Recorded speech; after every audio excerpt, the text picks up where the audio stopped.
Noong bagong teacher pa lang si Elaine, inilipat siya sa isang lumang pampublikong paaralan sa probinsya.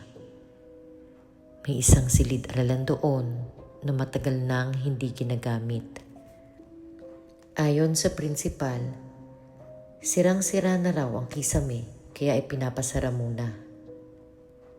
Pero isang bagay ang napansin ni Elaine. Sa tuwing dadaan siya sa harap ng silid, may nakikita siyang isang upuan sa pinakadulo.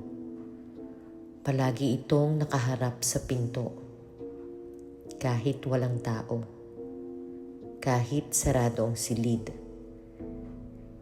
Hindi niya ito pinansin noong una.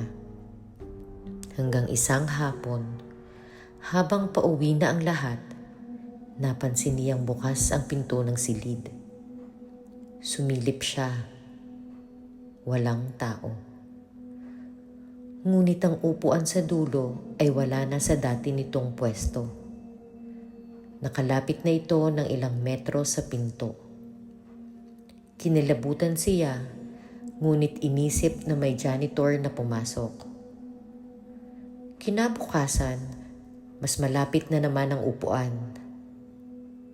Pagkaraan ng isang linggo, nasa gitna na ito ng silid. At tuwing makikita niya iyon, pakiramdam niya ay may nakatingin sa kanya. Isang gabi, nag-overtime siya sa paaralan para mag-check ng exam papers. Bandang 9:00, napansin niyang may ilaw sa loob ng saradong silid. Dahan-dahan siyang lumapit. At doon niya nakita. Ang upuan ay nasa mismong tapat na ng pinto. Parang naghihintay. Nang akmang aalis na siya, may narinig siyang mahinang boses mula sa loob. Isa na lang. Napatigil siya. Isa na lang para mapuno. Biglang nagsara ang pinto ng malakas. Tumakbo siya palabas ng gusali. Kinabukasan, tinanong niya ang pinakamatandang gwardya tungkol sa silid. Namutla ito. Ayon sa gwardya, maraming taon na ang nakalipas. Ginamit daw ang silid bilang pansamantalang evacuation center matapos ang isang baha. May mga batang hindi na nakalabas nang bumagsak ang kisame.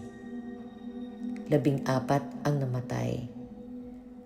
At 14 na upuan ang natagpuan sa loob. Ngunit nang bilangin ng mga rescuer ang mga upuan, 15 ang nandoon. Mula noon, hindi na muling bumalik si Elaine sa paaralan. Pero ayon sa mga bagong guro, may isang upuan pa ring unti-unting lumalapit sa pinto bawat taon. At kapag tuluyan na itong nakarating sa labas, may isa na namang bakanting upuan na lilitaw sa loob.